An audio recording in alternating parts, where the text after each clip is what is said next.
Su piu là nào ho có mà cái thịt nó nôm chu YouTube cần bỏ gì video cần upload gì tiền là hình thì biết xây đi ham cái mình mò gì ham là editing cái thịt đồ gì ham phần video thì sang ở home gì po thì gì mi tâm thì bùng phát mò nó để thì biết xây đi ham đặt đá na cái chân đó gì thì cho tôi nên hết tiền bên lăng tiền đó không thì ham bỏ lên cái tiền tôi cô nào thì video kan sim gì hỏi hen lăng hỏi hi yong lệ nông lúa tên ini vật tự chế đến lăng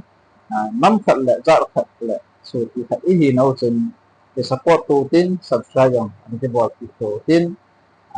nhiều tiền thì cho nó còn mà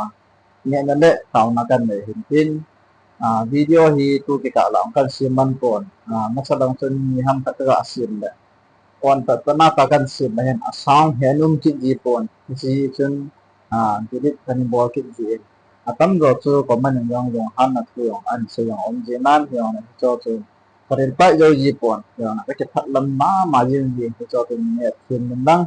có cô này nó này cái thuộc bên năng kiểu không cái hâm bỏ lên một tiền video ho thì ahie là thấy chân xuyên một tiền thì YouTube rồi thì akan tông bên in là chỉ là cần bây giờ cái ta số tiêu nó nào thì hồi đầu xuyên là liền mà hiện là lệ miệng là cần để đi có sự hiểu âm lệ có cái mình cái này là mình tê mình muốn trả về một hạt